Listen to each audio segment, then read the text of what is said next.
Hello everyone, welcome back to another video. চলে এসেছি একটা নতুন ভিডিও নিয়ে। আর এই ভিডিওটা অনেকটাই পুরনো, সেই কালী পুজোর আগের একটা ভিডিও। তো সকাল সকাল রেডি হয়ে বেরিয়ে গিয়েছি।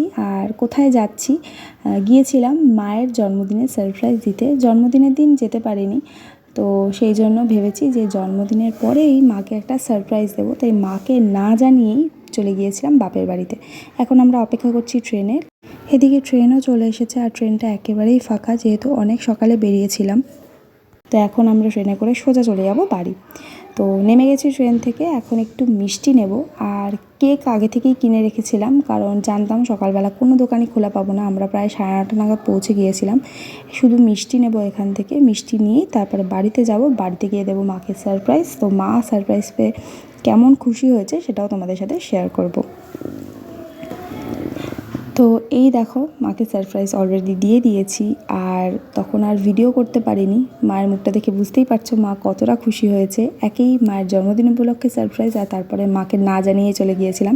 যদিও বোন জানতো, বোনকে না জানিয়ে কিছুই করতে পারতাম না। তারপরে এই যে দুপুরের খাওয়া দাওয়া করা হয়ে গেছে। তারপরে মনে পড়েছে ভিডিও করিনি, তাই তোমাদের দেখিয়ে দিয়েছি যে কী কী মেনু হয়েছিল। চাটনি, মাটন আর শাক হয়েছিল।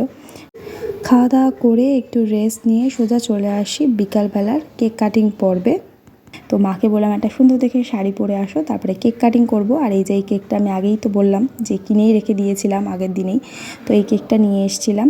তো কেমন হয়েছে অবশ্যই কমেন্ট করে জানিও। আর এই দেখো, বাবিসোনা একটা বড় দেখে মোমবাতি নিয়ে এসেছে জ্বালাবে করে। তো মাকে বললাম এটা সরিয়ে রাখো। এখন হচ্ছে কেক কাটিং। আর মা ভীষণ খুশি হয়েছিল এরকম একটা সারপ্রাইজ পেয়ে। জন্মদিনটা সবার জন্যই খুব স্পেশাল, আর সেরকম স্পেশাল দিনে সারপ্রাইজ পেলে সবারই ভালো লাগে। তো এই যে এখন কেক কাটিং হচ্ছে, আর এইদিকে দেখো বাবিসোনা গালে হাত দিয়ে বসে আছে, কখন ওকে কেক দেওয়া হবে। তো ফার্স্ট বাইটটা অবশ্যই বাবিসোনাকে দেওয়া হবে, যারই জন্মদিন হোক না কেন। প্রথম কেকটা কিন্তু বাবিসোনাকেই দেওয়া হয়। তো মাও সেটাই করলো। তো তারপরে আমরা এক এক করে মাকে কেক খাইয়ে দিলাম, মায়ের জন্মদিন বলে কথা। তো ফার্স্ট হাজব্যান্ড খাওয়ালো, তারপরে আমি খাওয়ালাম, তারপরে বোন খাওয়ালো। এরকম করে সবাই মাকে একটু কেক খাইয়ে দিলাম। আর কেকটা বেশ ভালো ছিল খেতে। তো ভীষণ সাবধানে কেকটা আনতে হয়েছিল, কারণ ট্রেনে করে এসছি। তো যাই হোক, কেকটা ঠিকঠাকই ছিল। তো এদিকে বাবিসোনাও কিন্তু মাকে কেক খাইয়ে দিয়েছে।